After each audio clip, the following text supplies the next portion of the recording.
we were talking about trails before.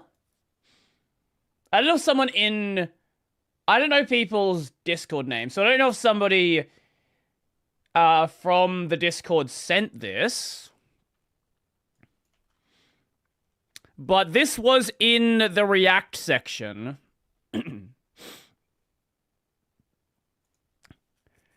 Arcturus, the Korean RPG that inspired Trails in the Sky. If one of you guys didn't send this, that is a fucking weird coincidence. Entirely could be someone who's just vibing in the background. So with the Trails in the Sky series, for anyone who doesn't know, I guess a Trails series in general, it started considerably earlier as the Legend... Where is it? The Legend of Heroes. And the earlier titles did use that tagline. The Eiyu Densetsu. Here we go. You have the Dragon Slayer games, you have the Gargav trilogy, and Trails was supposed to be, like, just another one of these, like, I guess, trilogies or short storylines. The problem is that it did so fucking well that they were just like, you know what, fuck it. Trails it is. What, Legend of Heroes? No, never heard of that. Nope, never heard of that. We're now gonna just do Trails.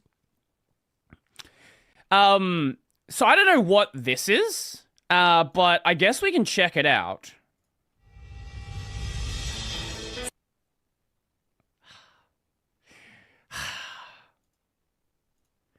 Man.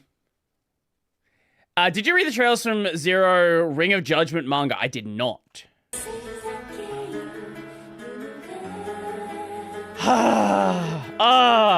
This is actually such a nice scene in the remake. Let me see if I can find it. Trails in the Sky, first chapter, play. No, not playing the game. Performance? No. Well, how would I find it? What the fuck was the play called?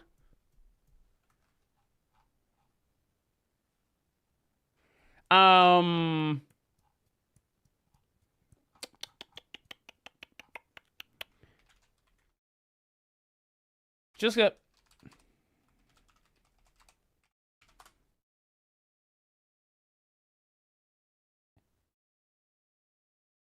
And... White Magnolia, yeah, something like that. Yeah. Let's see if I can find it. Yeah, here it is.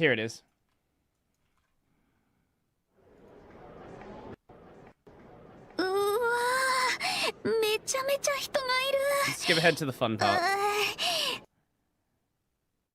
It's like a 30-minute cutscene they turned it into. 苦しいまでの熱情はなんだ自分もまた本気になった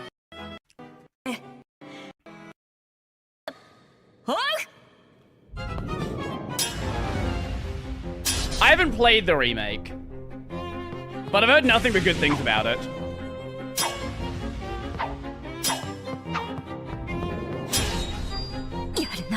Like, real faithful adaptation. Which is always nice to see. Where's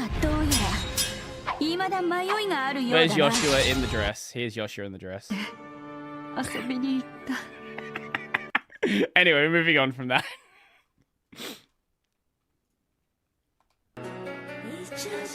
Many Western fans will often make a lot of comparisons between Nihon Falcom's Trails franchise and other popular Japanese role-playing games. Sure. Some say the battle system's emphasis on turn order and positioning is similar to Grandia. The large cast of playable characters and epic story remind a lot of people of Suikoden. And even the mech battles in the most... Suikoden? I've never heard anyone call it Suikoden.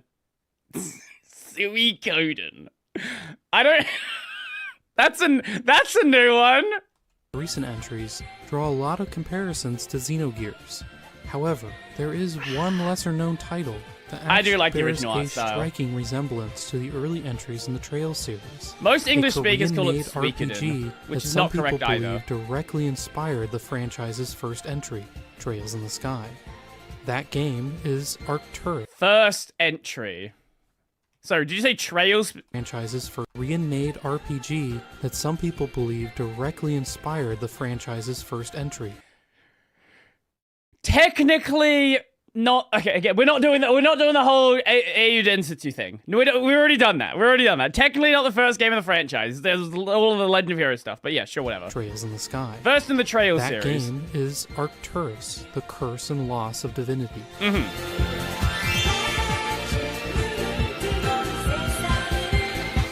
While the game is fairly obscure in the West, Arcturus is considered an all-time classic in its country of origin, and is a very important title in the history of Korea's game industry, and may very well have influenced Falcom's long-running RPG epic. Okay. But just what kind of game is Arcturus, and who made it? Before we explain its connections to Trails in the Sky, I think it's important to overview the game itself and its development in order to properly understand the year was situation this? fully.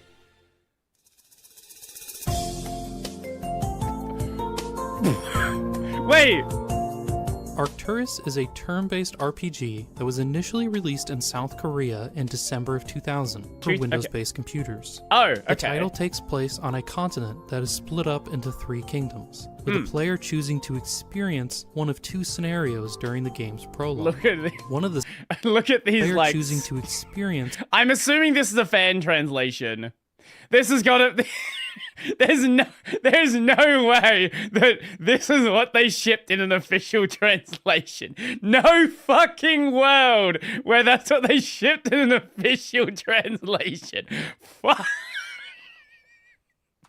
one of 2 scenarios during the game's prologue. One of the scenarios follows a young boy named Sis in the kingdom of Varencia, who runs away from home after his alcoholic father sells the land housing his late mother's grave. While normally timid and indecisive, Sis is egged along by his bratty childhood friend, a quick-tempered girl named Maria. Oh my that god, has look been at dreaming this. Look at this fucking. Look at this fucking 2000s anime art style, man. This is like late 90s, early into like this is a style of character art you never see now. of escaping her small village to go to the big city. Not long after arriving in the city, Maria and Sis stumble into trouble and eventually end up on the run from the law. This is not Thankfully, a the translation. two are rescued by a sorcerer named Icebin, who, for unknown reasons, takes the two into his care and Oh, teaches speaking of our translations, so Tokyo Xanadu came out recently. It doesn't have an English translation. People were playing English translations of it, like MTL English translations of it, like the day after it came out. I know a lot of people want to like meme on, oh, AI, but like, when companies are not releasing localized games, especially when we're getting or when we are getting localized versions and they're butchered to hell, look, I'm not opposed to someone doing an MTL. If they want to release it, fucking like go right ahead. Like, there's a lot of people who are immediately like, don't even, like, you know, you're seeing a lot of this with some of the decomp projects. You're seeing people be like, how dare you release this decomp with AI in it? It's like, well, it didn't exist before this. Like, you can do your own decomp if you want to. I don't know why someone is like, hey, don't even consider doing that. them about magic. The sorcerer also tells the children of the Down right? Stones, magical artifacts that were once housed in the imperial capital and are said to give their owner great power and are immense. True. Okay, this is 100% fan translation. The true Natter E. Valuable. Seeing dollar signs, Maria decides that she and Sis are going to begin a quest to find these stones as part of a scheme to get Seen the rich original quick. art for Umineko? No, I've not. The other scenario takes place in the capital of the Republic of the Seven Lords. A young noble playboy named Elward is summoned by the Prime Minister of the Republic, his uncle Albrix, who entrusts his nephew with an important mission, to collect the Dalant Stones. Apparently, the Empire to the north had sealed the Dalants inside a tower, but a spy informed Alberix that the structure had recently collapsed, and the stones were missing. Eluard's uncle explains that he wishes to keep the stone's powerful magic out of the hands of the Republic's enemies, and, having great respect for his uncle, Eluard accepts the mission. But little does Eluard know that the entire Republic is secretly being controlled by a council of powerful magic users, and the Prime Minister is nothing more than their public-facing puppet. Going back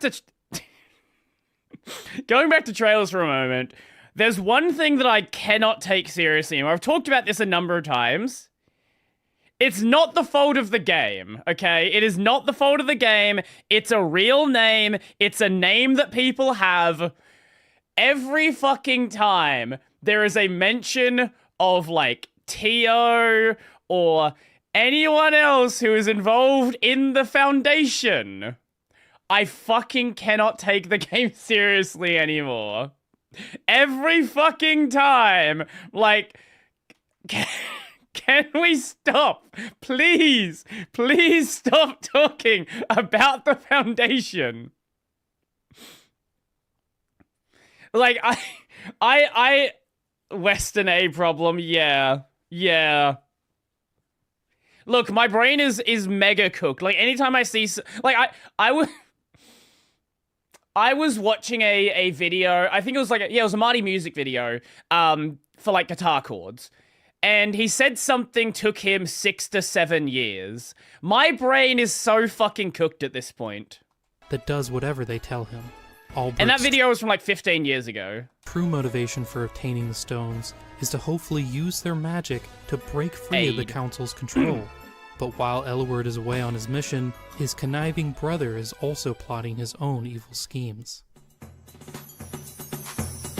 Does the Foundation have a tropical island? Eventually, not that after I'm aware having a of, run-in with a mysterious man named Tenzi, huge the two man, groups join forces in their shared quest to find the Dahlin Stones. The team travels the continent and meets many new companions as they uncover the mysteries surrounding the stones, all while facing many political and biblical threats along the way. And the player will face these threats through the lens of a traditional Japanese-style role-playing game. Characters journey to new locations as they fight monsters, visit towns. Oh yeah, no, there's a 100% fan translation. Yeah, okay.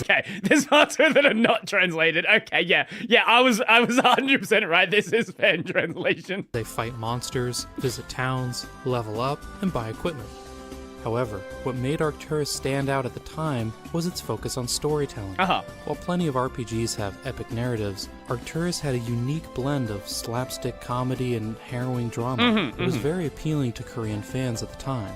In fact, Arcturus is infamous for how dark its story gets. There's something I do really like about Trails, that the story is not necessarily always this big grand plot. Like, a lot of the game is just focused on individual character interaction, and a lot of things aren't necessarily immediately stated, right? Like, great example. I played Sky Third with voice acting. There's like the mod that brings in the voice acting from the Evo version. So I knew from the fucking start of the game who fucking what's his name is the guy that's Lewe. I fucking knew it from the start of the game. I was like, why is nobody pointing out the fact that this is obviously the same fucking person? And then, you know, later in the game, it gets to the reveal, and like a bunch of them knew, and it's like they just didn't want to say it. They didn't want to admit it. Have I played the Crossbell games? I am playing through Azure right now. Later half of the game, and the tonal whiplash that sometimes causes. One moment there'll be a goofy scene centered around a fart joke, and the next the player is fighting monsters made out of human corpses. As you do. It may sound a bit much, but even to this day, Arcturus' narrative is still well remembered among Korean fans, with the game having a dense script that takes its time building up its world and characters. Sure, do you think it's not? Yeah. Additionally, Arcturus is also famous for its semi-real-time battle system. Okay. Combat is turn-based, with the player and enemies having to wait for their icon to reach the center of a timeline. Oh, it's like Growlancer. before they can choose an action. But once they make that action, everything runs in real time. Yeah, it's like this very means Lancer, that enemies can begin running towards the player to attack while the protagonists are still waiting for their turn. However, if the enemy is far away, the player still has some time to react, since the enemy has to first reach the characters. Speed and positioning play a big factor in battle strategies, and since time almost never stops, battles have a chaotic feeling where all the characters are running around performing actions, with the only pause happening when the command screen pops up. The system is certainly janky at times, with characters often getting stuck in corners or behind obstacles. But its real-time nature and seamless transitions into battles gives the game a early satisfying 2000s sense of pathing flow and algorithms momentum compared to the halting gameplay of its contemporaries. With all these elements, Arcturus was a standout title in Korea's domestic market in the early 2000s, and it still holds a special place in the history of the country's industry.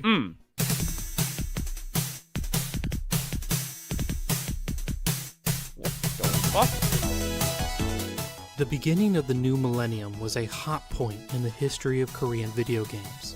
Right before the industry... Yeah, I don't know much about the Korean game market. Like, obviously, like modern games that are coming out of Korea now, like, Stellar Blade and stuff like that. But I have no idea what, like, the market history is like. I know about Japan's market because, a lot of Japanese games made their way to the West, but I don't know of that many Korean titles that did.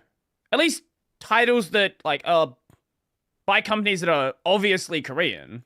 Moved to almost exclusively developing MMOs, several huge package titles... Oh, right, yeah, okay, actually, that's fair. No, there would have been, Terra. Terra's, the Korean, yeah. Released within a short time of each other. The Korean industry had been maturing throughout the 1990s, and now developers were showing the fruits of the skills they had been strengthening over the past decade. One of these developers was a company known as Gravity, that was founded in 1994 by a man named Hak-Yu Kim. Kim had been working in the industry as a programmer since the early 90s, and was dreaming of making an original RPG at his company. Unfortunately, RPGs required a lot of resources to make, and Gravity was a small studio that had only made a few action games at the time. Around the same period, game design schools had begun popping up in Korea due to the growth of the industry, and they were Look at this fucking image, man. This is a time capsule. Hiring developers to lecture at their campuses. So, during a dry period in the mid-90s, Hak-Yu Kim got a job lecturing at these schools to help support his company, where he soon hatched a plan to jumpstart his RPG. Since Gravity didn't have the manpower to make the game on their own, he would recruit promising students from these game design schools to work on the project. Kim offered to waive the students' tuition fees if they worked on the game, and after pitching the idea, several students joined the team that would eventually make Arcturus. That's a cool way to do it. Inspired by Japanese games like Grandia, as well as the themes of Evangelion and black metal music, Hak-Yu Kim had huge ambitions for his new team to create an RPG with a grand scale. But even with this influx of staff, the task of making an RPG was still too much for Kim and his group of students. So, Hak-Yu Kim forged a partnership with Sonori, a veteran in the Korean game industry that had created several popular RPGs in the 90s, such as Astonish a Story and Forgotten Saga. Forgotten Saga? Why does that ring a bell? Forgotten Saga?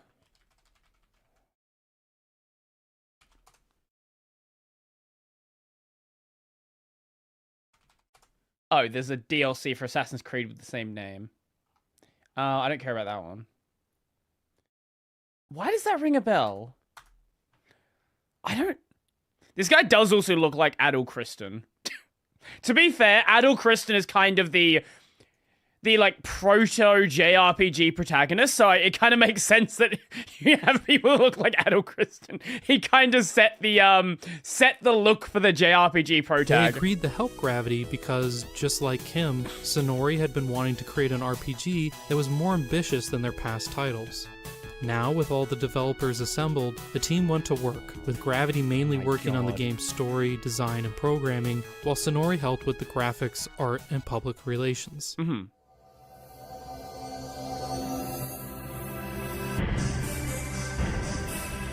Arcturus was first revealed to the public in 1998, with Wizardsoft planning to publish the game in summer of 1999. However, the team's huge ambitions caused the game to be delayed several times, until it was finally released in the year 2000. The critical reception to the game was great, despite the game being buggy and hold up. The critical reception to the game was great. I'm assuming this is... Oh god, I don't know. I saw a little bit in here. I assume this is the price. And this is probably, like, minimum specs? 200. What would that be? Let me see. If I look up 200 CPU... maybe it was a GPU at the time? I don't know what that text says. 200... Because that, obviously... This is 8 megabyte, probably like a Voodoo 3D, something like that. I'm very curious. I'm not sure what this is. Despite the game being buggy and even unfinished in certain areas, Arcturus was compared favorably to other popular Korean RPGs at the time, such as The War of Genesis 3 Part 2. However, almost immediately after Arcturus' release, the game had to be recalled due to a plagiarism scandal. Additionally, sales overall were... I guess this is nothing new to the games industry. Not great. The fan reception to Arcturus was strong, and initial sales were promising, but Arcturus only ended up selling around 70,000 copies. Piracy was a huge problem in the Korean market at the time, and Arcturus seemed to be yet another victim of illegal downloads.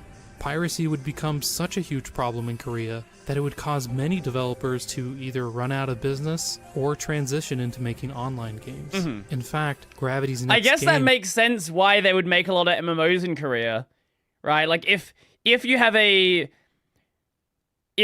market that primarily exists on piracy, it's like, why would you make games that could be pirated, right?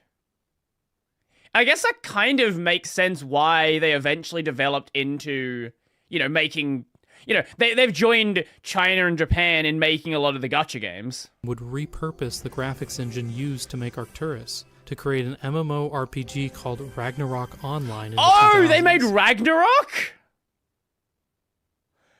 Oh, okay. A massively successful title that would help guide the Korean industry towards its online future, and would put Hak-Yu Kim on a career path where he would direct many MMOs in the years to follow. So, Arcturus and the many other games released in the period before Ragnarok Online represent a sort of swan song to Korea's packaged game industry, with Arcturus still fondly remembered by fans as one of the greatest domestically produced RPGs of that era.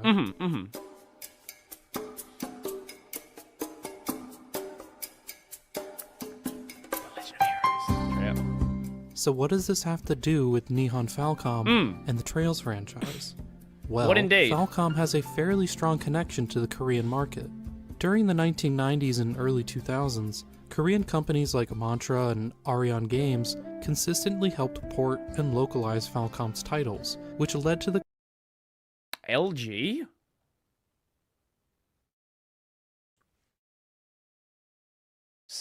Sorry?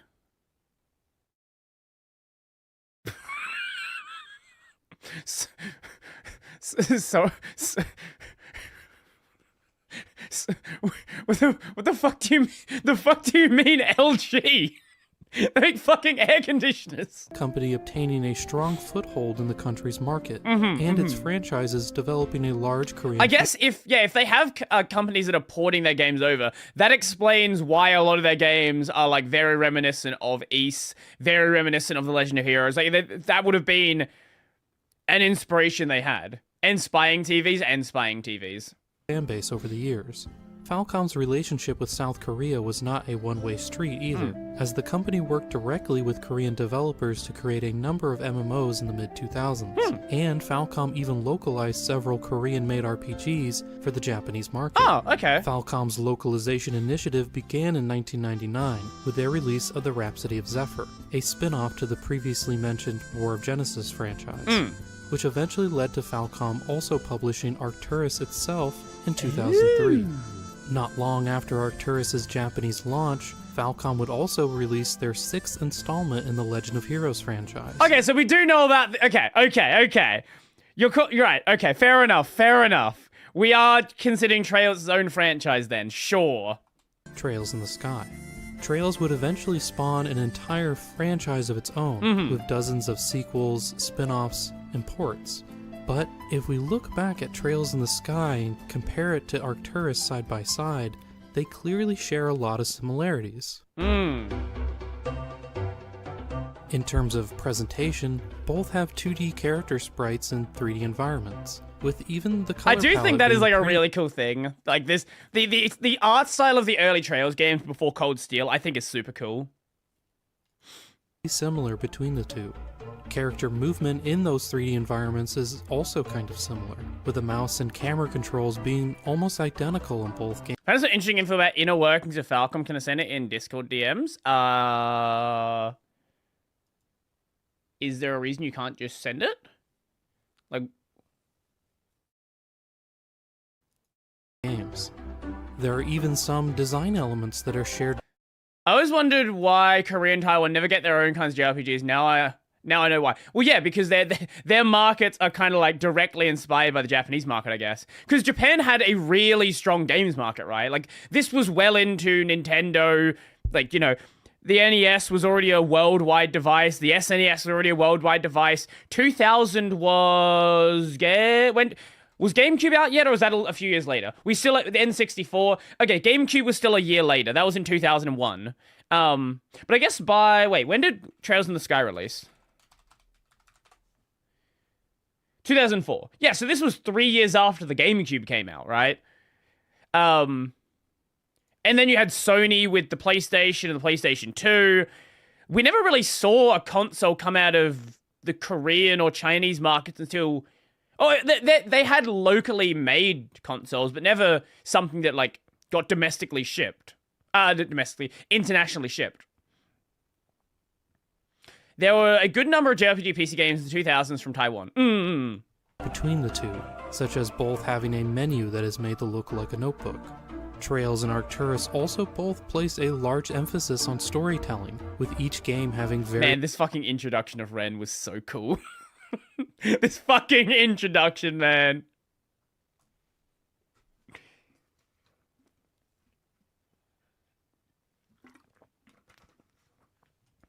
text-heavy scripts. The protagonists of Trails in the Sky, Estelle and Joshua, look very similar. Early Estelle and Joshua look similar to Sis and Maria. Man. I love the original Sis and Joshua are feminine-looking young men that have a hidden dark side. Yeah, he stops being a bit... He jumps...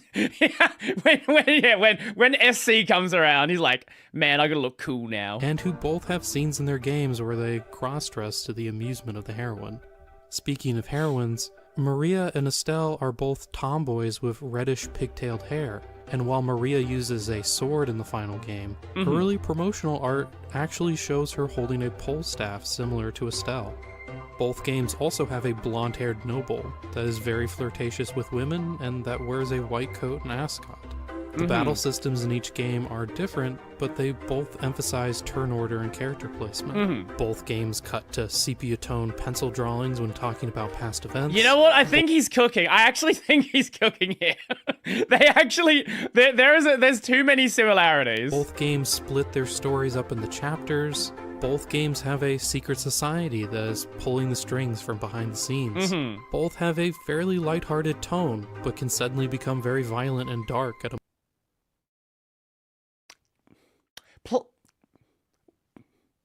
Let's not talk about the Rendor. Let's not talk about the Rendor. Let's not do that. Nope, we don't need to address that again. Oh my fucking... I was never... I did not get spoiled on that whatsoever. I did not know what was going to happen with that door. All I knew is people said, make sure you play the Rendor. Moment's notice. And both games even do that thing where doors automatically open when you walk into them, among many other similarities. I'm really concerned Start or 15 will be cut. Or you can't though. Like, it's so key to Ren's character. And then it links, like, if that's not there, right? How do you then link it into Zero with Tio being experimented on with Gnosis? Because, like, she was at a different one of the cult's, what do you call it? Like, experimental, like, child experimentation place. And if you don't do that, then how do you link Ren's story? Like, Ren was at Paradise. How do you link that into Hartman? Because Ren's door directly links into the reason why Hartman is being chased. The reason why Hartman is involved with the cult, and then why Hartman is being chased at the start of Azure. Let's hope comments say, yeah, sure, absolutely. These commonalities were not lost on Korean fans. The similarities were so striking that some people speculated that Falcom may have even licensed Arcturus' graphics engine to not only create Trails in the Sky, but maybe even their other early 3D games, such as E6. What is Joshua's song called?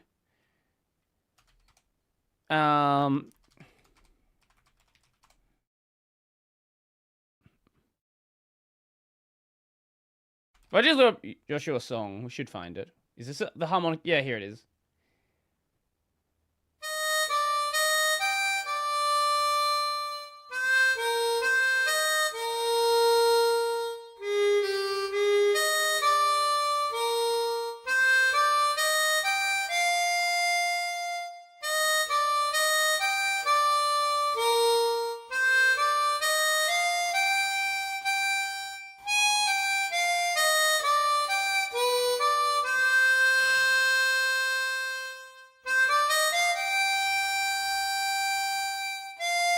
I've not heard that in so fucking long. While those rumors were untrue, there did seem to be some direct inspiration going on between Trails in the Sky and Arcturus. When Falcom localized games from outside of Japan, they would often alter the game's content as well, changing character graphics, fixing bugs, and even altering gameplay. It wouldn't be totally out of the question to think that maybe while Falcom was reverse engineering these games, their staff took notes on how other developers created their titles, and maybe even borrowed a few ideas for their own original games. Now, Arcturus is not the only RPG to have many of these gameplay elements and graphical style. Many of these plot points and character types are also It's also not uncommon for a game studio to localize games and then make a game that's very similar to those. That's like not. So you can make the argument that Trails could have been taking inspiration from any number of RPGs from this era. That's certainly true, but Toshihiro Kondo, Falcom's president and one of Trails in the Sky's writers, did recently state in a 2020 interview with a Korean gaming site that one of the designers that was working on Trails in the Sky specifically referred to Arcturus for inspiration. Well, that confirms it then. Basically all but confirming the long-held rumor in Korea that Falcom's staff was looking to Arcturus for ideas while making Trails.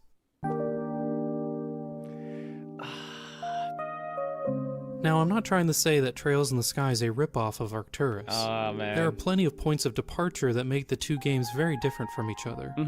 There isn't anything like the Bracer Guild in Arcturus, for example. And while some of their characters are similar on a surface level, Estelle and friends are very different from the cast of Arcturus. In fact, if anything, both games actually share a... I think one of the...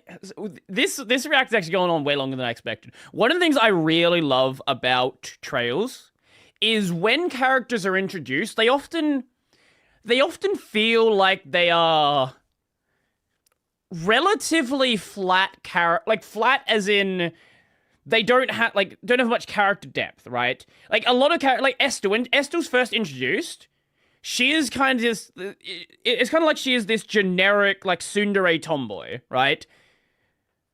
But as you start to explore these characters, you start to realize that these are far deeper characters. Like, it's not just this one trope that they are entirely based around. Like, that is obviously a core part of their character, but it's sort of like just, this is the thing that hooks you on the character. Now let's sort of explore them. So basically, it's nothing but everyone inspires everyone. Yeah, true.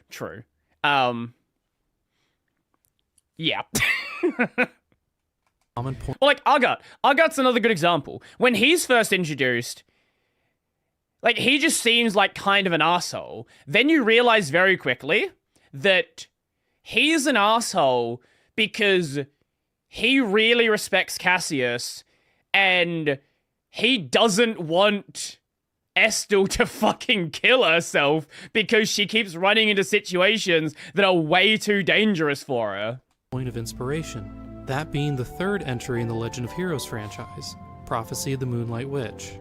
Arcturus' co-writer, Se-Young Kim, cited in a blog post that the Legend of Heroes 3 was one of Arcturus' inspirations, along with Dragon Quest IV and Hakyu Kim's love. They're literally just in, yeah, it actually is Toshihiro just an Kondo inspiration was also circle. a huge fan of the Moonlight Witch before even joining Falcom, and clearly looked back to that title for inspiration while writing Trails in the Sky. Additionally, So Trails was inspired by Arcturus. Arcturus was inspired by the Legend of Heroes. The Legend of Heroes probably inspired something else, and then something else was inspired by Ys, and this is just a fucking infinite circle. not only was Arcturus inspired It's an by the Ouroboros Moonlight of Witch, inspiration. but one of the first games that Hakyu Kim and Se-Young Kim worked on was actually an officially licensed remake of Ys 2 that was developed in South Korea in the 90s called Ys 2 Special. In an Jesus. interesting twist, Korean developers that were inspired by and even made a Falcom game later created an RPG that looped back around and inspired the source of their inspiration. So instead of looking at this situation as one game Well, Falcom's one of the pioneers of JRPG. Yeah, a lot of people know about Final Fantasy, obviously. Like Final Fantasy is you know what Final Fantasy is? Final Fantasy is the Doom of JRPGs. Doom did not invent FPS games, not even remotely close. However, Doom is the game that people think back on as, like, this is the game that sort of popularized FPS games.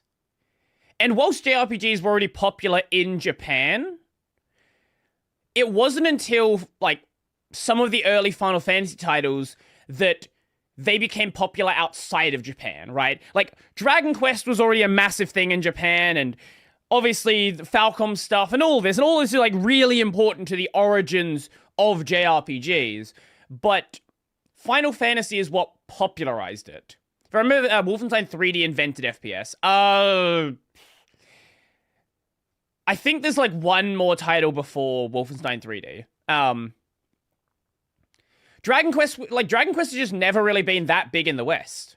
Like, I'm not saying that Dragon Quest is not important. Dragon Quest is incredibly important to the Japanese domestic market. But popularizing it outside of Japan, that goes to Final Fantasy, right? Like, that's what I'm saying here. Final Fantasy did not invent the JRPG, but it is the series that got people who were not in Japan playing JRPGs. Taking ideas from the other, it is more of a circle of influence, where the two developers played off each other's ideas and, in a way, helped each other grow. It's an interesting Oh yeah, there's also that, where they did the fucking weird release order in the US. FF3 is FF1 US. I don't know why that was done. Nobody knows why that was done. with connections, and just goes to show that you can't always just point to one thing as being the source of an idea. But next time you play through the newest installment in Falcom's Trail series, know that this huge franchise has its origins somewhat in an RPG created by a plucky team of Korean developers, made up of industry professionals and amateur students that also helped lay the groundwork for one of Korea's biggest online games. Thank you for watching, and if you would like to try playing Arcturus for yourself, you can play the game in English thanks to a fan translation patch released in 2017 that is designed to work with Falcom's DVD release of the title. However, be warned that it is rather buggy, and I ran into a lot of technical problems while trying to play the game myself. See the description below for links to the patch. Oh, Well, thankfully, it's been about 5 years since this video came out, so it probably worked better. before I go, I wanted to talk about an interesting piece of trivia related to Arcturus that I couldn't fit into the main It's video. a fucking boat. Alongside the It truly is inspired by Ys. game itself, a fully animated opening video was produced for Arcturus. The opening was actually directed by famed Korean-American animator Peter Chung, known for creating MTV's Aeon Flux, with the animation itself produced by a company called Tin House Productions. While the opening doesn't look like Peter Chung's other works, it is very similar in style to Tin House's ambitious sci-fi film called Wonderful Days, with both productions featuring the same mixture of CG animated backgrounds and hand-drawn characters. Tin House does not have a lot of other production credits. However, the studio did also create the pilot episode for Avatar: The Last Airbender in the early 2000s. Wow! In fact, the animation director for both Arcturus' opening and Wonderful Days, Young Gi-yoon, was also the animation director and character designer for Avatar's pilot. What a... Gi-yoon. Sorry, we're getting sidetracked, but what the fuck is Zuko doing here? They really did change the way that bending worked after the pilot, didn't they? So the animation He got like fucking fire knives. director and character designer for Avatar's pilot, playing a big part in helping to develop the final look for the show. Pretty interesting, right? Anyway, thank you again for watching. That was fun. Lightsaber dagger. Like that's the kind of shit you'd see in like Legend of Korra, as opposed to like original Avatar: Last Airbender.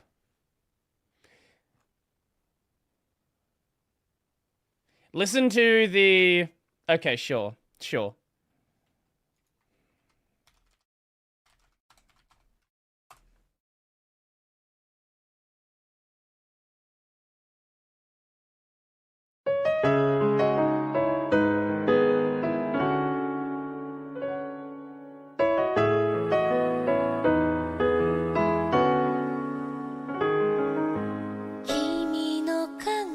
Yeah, this is the ending credit song. Yeah, I have heard it. It's fucking good.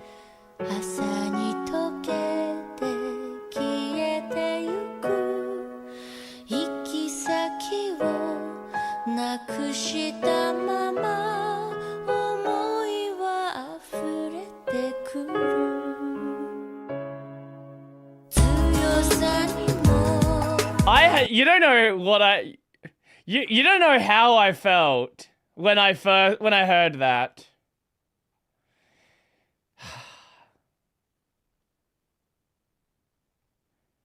There were many feelings I felt when I felt that.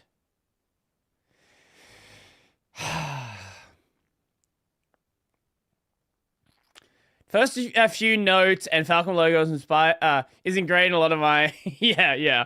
I'm back in just a sec and we'll watch like one or two more things. Depending on how long the reacts are, I guess, because that went way longer than I thought it would.